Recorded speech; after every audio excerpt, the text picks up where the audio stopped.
Children actually need to be exposed to education as soon as they are willing to somehow respond to it.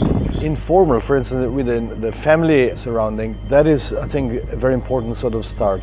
Kids learn how to speak, how to walk, depending on the environment and also depending on the stimuli of the environment. So like the parents and then the siblings and then extended family and maybe friends. When the formal education starts, that is kindergarten, then already, I mean, some activity that is a little more formal, leading to perhaps some athletic activities should be already in place. How much one actually can take this, it depends on of course, of the person. The training in some cultures starts really early, like the age of 4, like for music. But why not also in table tennis? I mean, as soon as they can do motoric activity that are key for table tennis, they should start as early as possible. And how much per day? That's the other question. Of course, a day has many stages. You have to get up, you have to, eat, you have to do things. And so part of these things can be already sports, It's no problem, And formally, this needs to accommodate also how the child gets into the educational system, and maybe it can be part of the educational system or part of the, outer school curriculum. And in this formal education, they of course are required to go compulsory to primary school. Primary school means the expectation is that they will go through some kind of education that means they're going to learn how to write, how to read, and of course some general subjects as well. Physical education used to be much more important than it is nowadays. And perhaps physical education should be at the early stage even more actively engaged, because motoric activity is part of general education. And motoric activity stimulates also learning capacity for other subjects. So I think if physical activity would be induced, if there would be a subject like a possibility that one can join table tennis, that would be fantastic, because traditionally has been shown to have very, very positive effects of the development of the other capacities for learning. How much we as a coaches are putting some kind of too firm bonds into the learner. Any system is a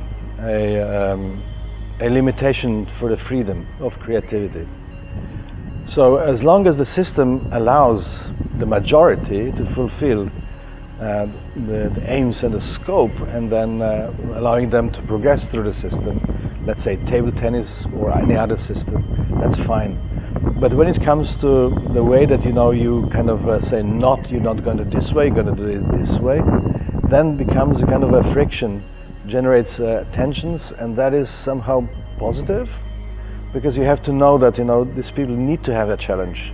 People that are really talented, they are expected to be treated in a different way, and then of course you have to treat them in a special way, but of course allowing them to develop their own way as well, but not entirely. You need to see that they will have to meet some kind of aims or perhaps thresholds, and then if you say, okay, this is what we need to get with you, and then if you meet that sort of task and you achieve it, that's fine.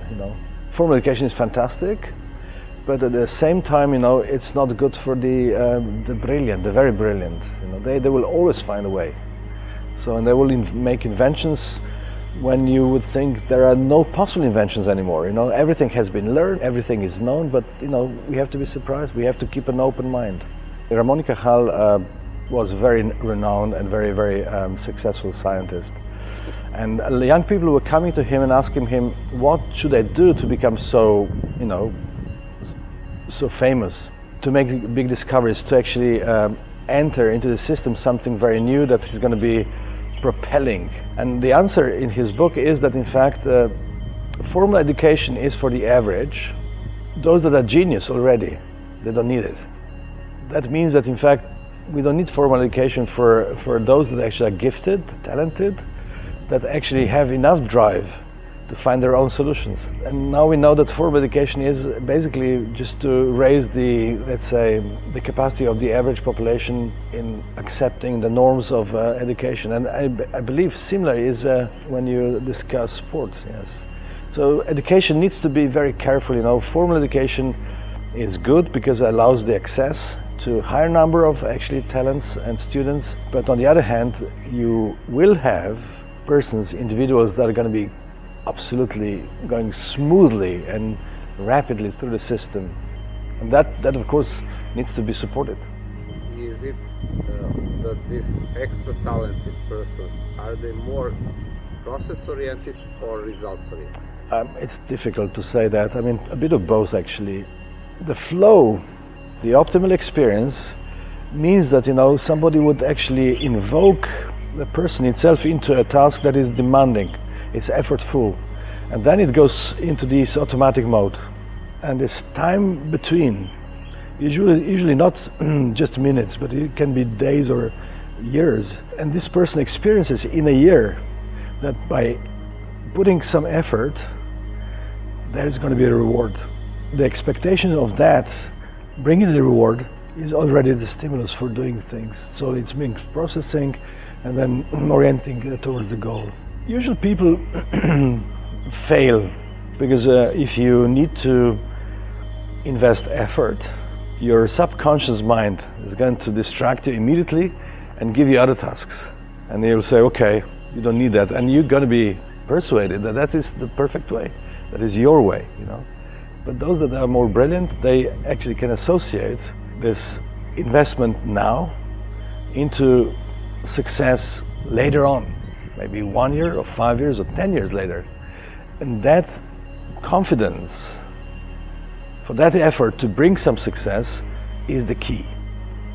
So if they have vision, they will succeed in that.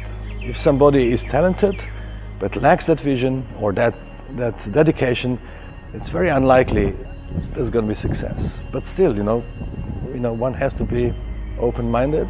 Attention, has fluctuates all the time. I know that many coaches in table tennis, they try to accommodate players with short exercises because this is their attention span. So you mean that instead of having long sessions, having rather short ones? Not sessions, I would say the exercise. For okay, example, yes. You give one task. So this is always the question, how long should this task be dedicated? There is a kind of a rule of a span of like a meal, A meal usually takes about 15 to 20 minutes, and that is certainly a physiological sort of time span that allows attention, allows the finishing of the task. So I don't think it's important if it's 7.5 minutes or 30 minutes, but the important thing is that it is actually accommodated, and then so that the entrance, the introduction, the climax, and the waning off is actually part of it. So it can be more frequently, like 5 minutes, and then a little bit of relaxation, 5 minutes and relaxation. It depends of what are the aims. If it is strength, or if it's skillfulness, or if it is just skillfulness. Yes. So if you say, well, this skillful activity should be broken down into 3 parts, or maybe even 5 parts, then you just take it per partes, you learn per partes, and then you assemble it. So you say, okay, the player should actually learn 1 skill, and then in the next skill, and then connect the 2, and then 3, and then just go out and randomly select them. So it's up to the practice, up to the feeling of the coach. For us as coaches, we spend a lot of time on the execution part. This is sort of really try to perfectionize this execution. And the whole step that comes before that we actually don't allow enough time for that. The player is not rationally engaged. That's too slow. If the player would say, okay, the ball is coming this way, I'm going to do this, and respond in this way, it's over. But it's a subconscious decision making. Yes, but that decision would mean that you are aware of it. Okay. What I'm saying is these decisions are subconscious. They're not aware of them. So the good thing would be to actually say, okay, I took this video of you, and I noticed that you were a bit hesitant, that you were not, let's say, subconsciously sure what to do. So in that particular case, it would be good to indicate the player that there is some hesitance, and then I would say invite this player, say, well, if you're so unsure, maybe we can think together how to improve that. And they always like to be improved. Then you rigorously go into repetition, I think.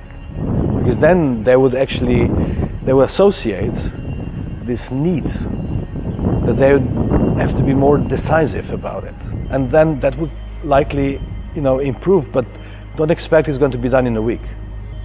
Because whatever is subconsciously ingrained needs to be actually erased first and ingrained again. So that's the problem. So if one learns an automatic movement that is incorrect, it's going to be difficult to change it. But the mechanism of that is more effort.